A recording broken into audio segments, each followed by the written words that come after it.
आजकल धर्म के व्यापार करने वालों की बाढ़ आई हुई है। हाँ, बहुत बड़ी फौज खड़ी हुई है उनकी।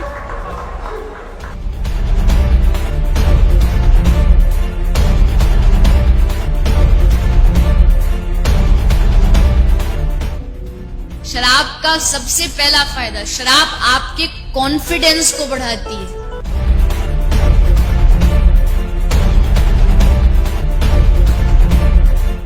इसीलिए किसी को नाचने का शौक हो पर शर्म से नाच नहीं रहा हो, बस 2 ढक्कन पिला दो। और इस रास्ते पर हमको भटकाने वाले 10-20 नहीं है, सैकड़ों लोग हैं। कि अगर इस्लाम को पूरी दुनिया अगर स्वीकार कर ले तो इसमें कोई बुराई नहीं है, तो ऐसे हिंदू धर्म को मैं तिलांजलि देता हूं। हिंदू धर्म कुछ नहीं है। और भगवान राम की जिंदगी के वो प्रसंग कभी नहीं सुनाते जो हम में वीरता पैदा करें। सूरत आपकी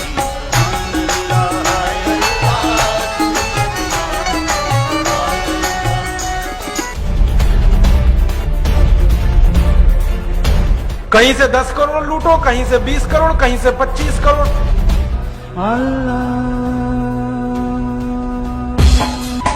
तेरी मोहब्बत दिल में है या अल्लाह, तेरी मोहब्बत दिल में है या अल्लाह।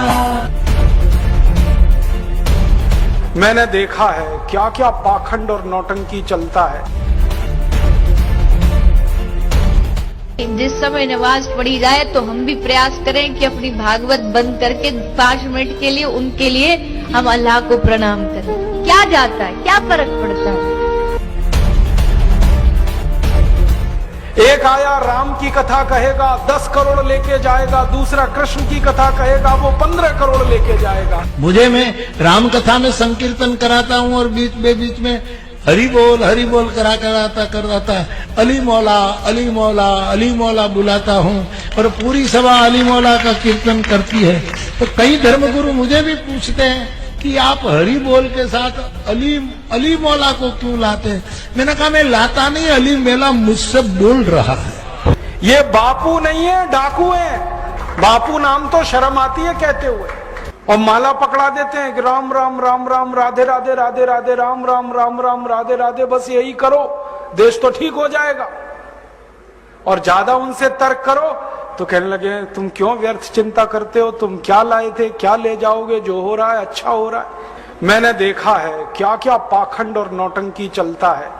भगवान राम की कथा कहने आते और भगवान राम की जिंदगी के वो प्रसंग कभी नहीं सुनाते जो हम में वीरता पैदा करें, जो साहस पैदा करें। राम की जिंदगी में बहुत सारा हिस्सा साहस का है, वीरता का है। जब 14 वर्ष के लिए वनवास चले गए राम, तो हमको सुनाई जाती है राम की जो कथा ना, उसमें कहते हैं राम ने 14 साल एक ही काम किया, हाय सीते हे सीते, हाय सीते हे सीते, हाय सीते, ये सुनाते हैं हमको।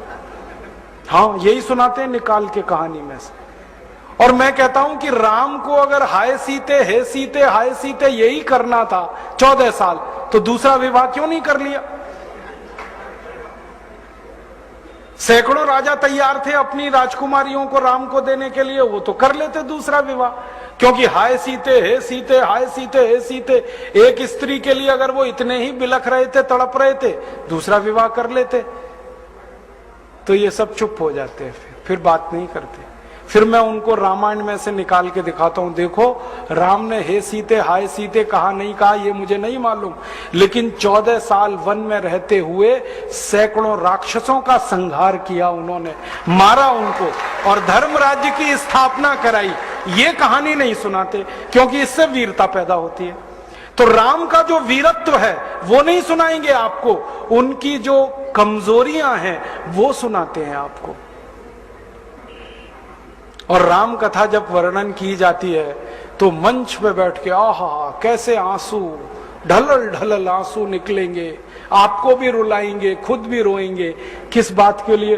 हो राम को वन गमन में इतना कष्ट हो रहा है, वन में इतनी तकलीफें हो रही हैं, तो राम की तकलीफों का वर्णन कर रहे हैं, आंसू आ रहे हैं, और ये सारा वर्णन एयर कंडीशनड मंच पर बैठकर होता है। अपने को तकलीफ नहीं होनी चाहिए, राम की तकलीफों का वर्णन कर। एयर कंडीशन मंच चाहिए, एयर कंडीशन घर चाहिए रहने के लिए, एयर कंडीशन कार चाहिए, और चार्टर्ड प्लेन चाहिए आने और जाने के लिए, तब राम की कथा सुनाई जाएगी।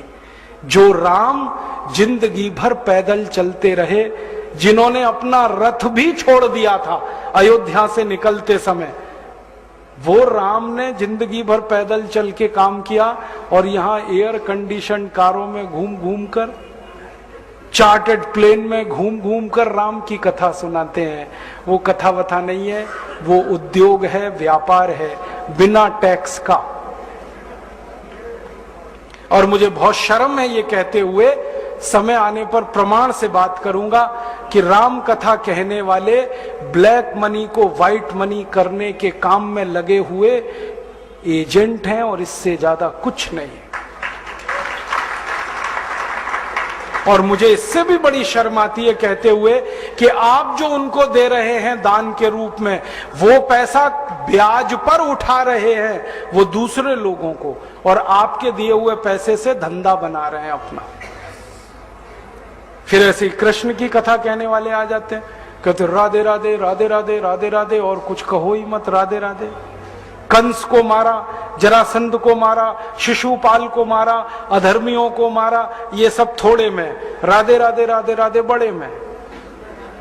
हाँ, क्योंकि आपको कायर बनाना है ना, निर्वीर बनाना है, नपुंसक बनाना है, तो वीरता की कहानी क्यों सुनानी है? तो चुन चुन कर ऐसी कहानियां सुनाते हैं। और मैं आपको बहुत गंभीर बात कह रहा हूं कि ये सारे हमारे देश में जो पाखंडी लोग हैं ना, राम और कृष्ण की कथा कहने वाले, ये सरकारों के साथ मिले हुए हैं, क्योंकि सरकारों ने इनको एक कान में मंत्र फूंका है, तुम लोगों का ध्यान इस तरफ भटकाते रहो ताकि कोई महंगाई के खिलाफ न लड़े, गरीबी के खिलाफ न लड़े, बेरोजगारी के खिलाफ न लड़े, अत्याचार के खिलाफ न लड़े, वो डूबा रहे राधे राधे राधे राधे राम राम राम राम, बस इसी में। और समझाते रहो, तुम क्या लाए थे, तुम क्या ले जाओगे, क्यों व्यर्थ चिंता करते हो, जो हो रहा है अच्छा हो रहा है, आगे होगा और भी अच्छा होगा। एक रास्ता ये है। अब दो रास्ते हैं अपने सामने, एक रास्ता भगत सिंह का, ऊधम सिंह का, चंद्रशेखर का, एक रास्ता हमारे ये धर्म गुरुओं का, पाखंडियों का, जो राम की कथा, कृष्ण की कथा। मुझे बहुत ऑफर आए हैं, मैं आपको दिल का दर्द बता रहा हूं, सच में कह रहा हूं, आपसे नाम नहीं लेता। मुझे ऑफर आए कि तुम कहां बेकार भटक रहे हो, मेरे साथ आ जाओ। मैंने कहा बापूजी क्या होगा उसमें? तो कहने लगे जितना मिलता है वो डबल हो जाएगा। मैं बोल रहा कैसे? तो उन्होंने कहा तुम्हारी वाणी में बहुत जोर है, और मेरे पास लोगों की भीड़ इकट्ठा करने का, मजमा लगाने का तरीका है। मैं ऐसा डमरू बजाता हूं कि सब इकट्ठे होते हैं, और तुम्हारी वाणी में जोर बहुत है, मिलके लूटेंगे, थोड़ा तुम्हारा थोड़ा मेरा। ऐसे खुले ऑफर हैं मेरे पास। और मैं कहता हूं बापूजी माफ करो। क्यों? कहते तुम्हें पैसे नहीं चाहिए। मैंने कहा पैसे ही चाहिए होते तो बहुत रास्ते हैं मेरे पास, यही एक बचा है। पैसे ही कमाने हैं तो बहुत रास्ते हैं, ये एक रास्ता थोड़ी है। बहुत तरीके हैं, पैसे कमा लूं, घर बना लूं, बीवी बच्चे ले आऊं, करोड़पति हो जाऊं, 10 करोड़पति हो जाऊं, 100 करोड़पति हो जाऊं, बहुत आसान काम है ये तो। थोड़ी चालाकी हो तो सैकड़ों करोड़ बनाना बिल्कुल मुश्किल नहीं है इस देश में। फिर अंत में तो वही होगा ना, सैकड़ों करोड़ हो गए, एक दिन डायबिटीज होगी, एक दिन अर्थराइटिस होगा, एक दिन हार्ट अटैक आएगा, मैं मरने ही वाला हूं। तो मरना तो है ही, वहां भी शायद जल्दी मरूं, क्योंकि जब शरीर में तामस वृत्ति आती है ना तो जल्दी मरता है आदमी। जब तक सात्विक रहता है तब तक थोड़ा दम रहता है, तो तामस वृत्ति आएगी, मरना मुझे वहां भी है। तो क्यों ना इस रास्ते पे चल के मरूं जहां सात्विक वृत्ति भी है, मरना है ये तो पक्का ही है, जिंदा तो कोई रहेगा नहीं। तो भगत सिंह का रास्ता क्या बुरा, ऊधम सिंह का रास्ता क्या बुरा, चंद्रशेखर का रास्ता क्या बुरा, कुछ करके मरो ना। मरेंगे ये सब भी। राम की कथा सुनाते सुनाते हार्ट अटैक आएगा, मरेंगे वो भी। डायबिटीज सबको हो रखी है, मैंने देखा है नजदीक से जाके। सब इंसुलिन लगाते हैं, खाते हैं गोलियां, अपनी डायबिटीज नहीं मिटा पाते, दूसरों को उपदेश देते फिरते। ब्लड प्रेशर सबको बढ़ा हुआ है, क्योंकि ये जो काला धन है ना, इसका हिसाब किताब करने में बीपी ही बढ़ने वाला है। सब बीपी की गोलियां खाते हैं, सब डायबिटीज के लिए शिकार है, तो दूसरों को उपदेश देंगे तो मैं भी लग जाऊं, वो एक रास्ता है।